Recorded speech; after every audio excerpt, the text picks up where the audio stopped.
안녕하세요. 2025년 6월 20일 금요일 매일 성경 말씀 산책. 오늘의 말씀은 역대상 21장 1절에서 17절까지의 말씀입니다. 사탄이 일어나 이스라엘을 대적하고 다윗을 충동하여 이스라엘을 계수하게 하니라. 다윗이 요압과 백성의 지도자들에게 이르되 너희는 가서 브엘세바에서부터 단까지 이스라엘을 계수하고 돌아와 내게 보고하여 그 수요를 알게 하라 하니, 요압이 아뢰되 여호와께서 그 백성을 지금보다 100배나 더하시기를 원하나이다. 내 주 왕이여, 이 백성이 다 내 주의 종이 아니니이까 내 주께서 어찌하여 이 일을 명령하시나이까? 어찌하여 이스라엘이 범죄하게 하시나이까 하나, 왕의 명령이 요압을 재촉한지라.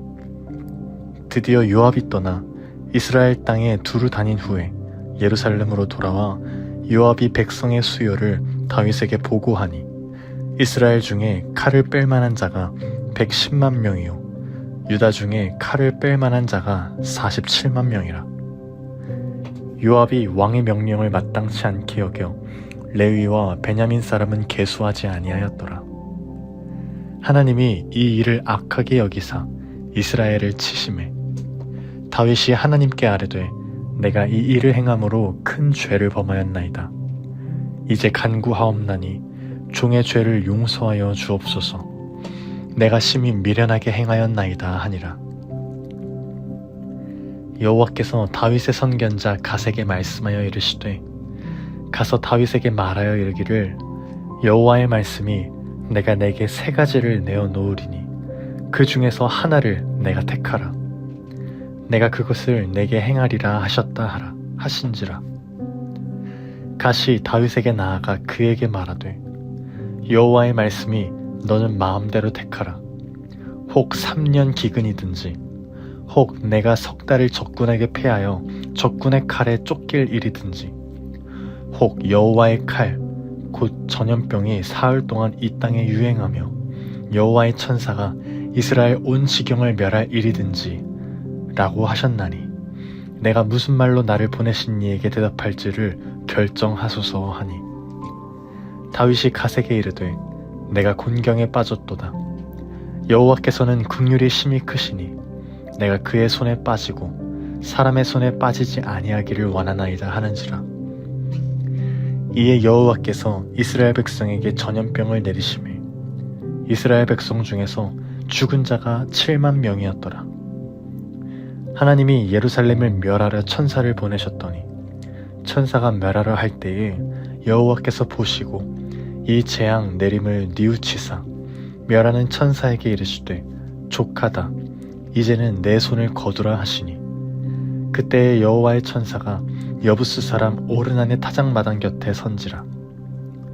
다윗이 눈을 들어보매 여호와의 천사가 천지 사이에 섰고 칼을 빼어 손에 들고 예루살렘 하늘을 향하여 편지라.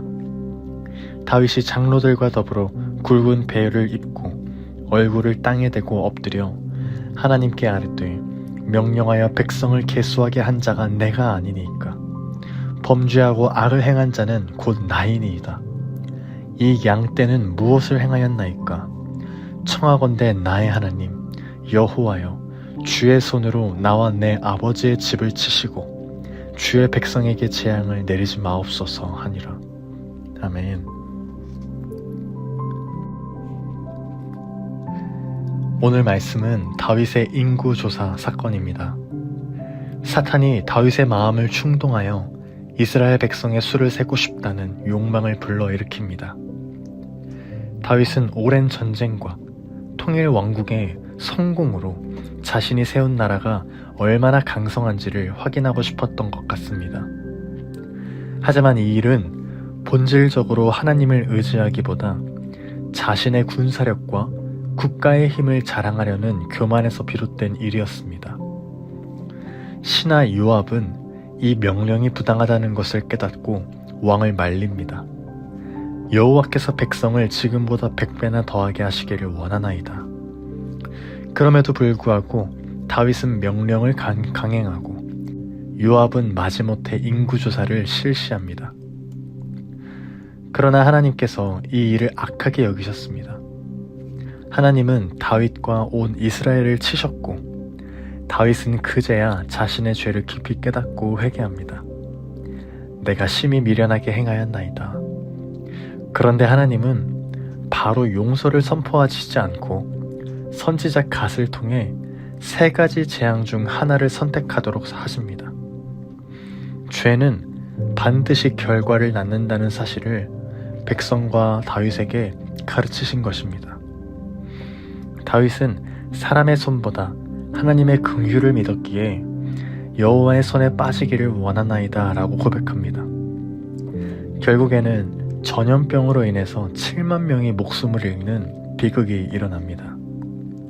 그러나 하나님은 긍휼히 여기시고 천사에게 명하사 재앙을 멈추십니다.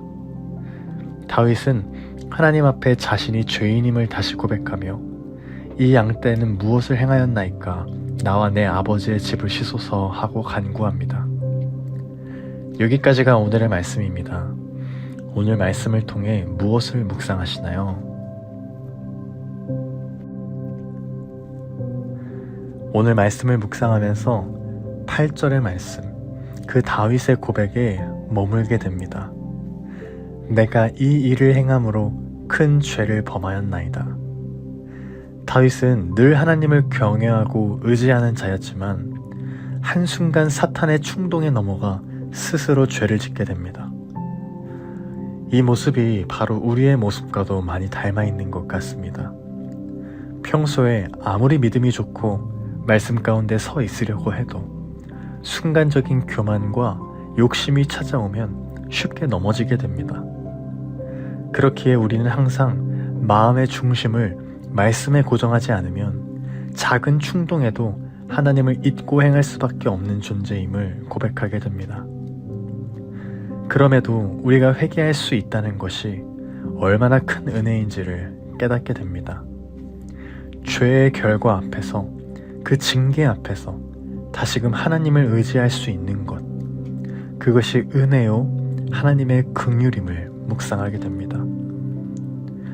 그리고 또 한 가지 묵상하게 되는 것은 하나님께서 다윗에게 징계를 선택하게 하신 이유입니다.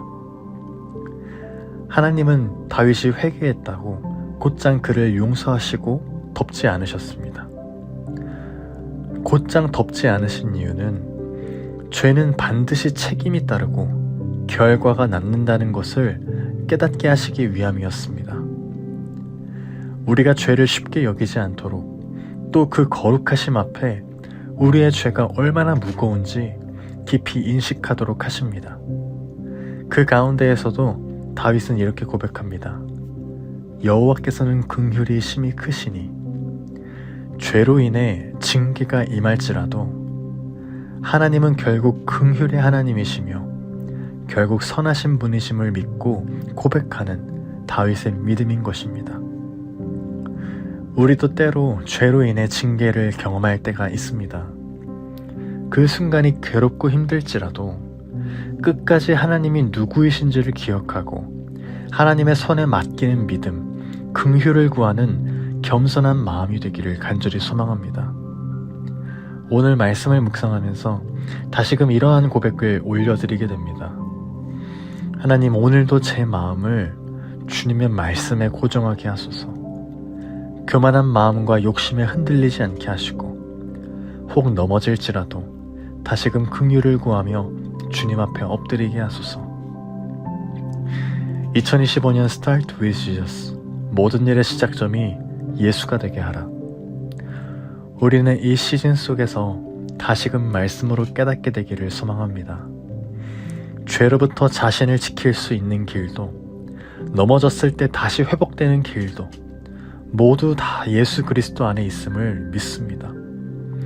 그 어떤 상황에도 하나님의 손을 신뢰하는 것, 그분의 긍휼 안으로 피하는 것, 그것이 참된 믿음이며 오늘날 우리의 고백이 되기를 소망합니다. 또한 그렇게 오늘 하루도 우리의 마음을 예수님께 고정하고 말씀에 붙들려 살아가는 공동체가 되기를 소망합니다. 죄 앞에 깨어있고 회개할 때 긍휼을 구하며 하나님께로 나아가는 그러한 겸손한 공동체가 되기를 예수님의 이름으로 간절히 기도드립니다. 아멘.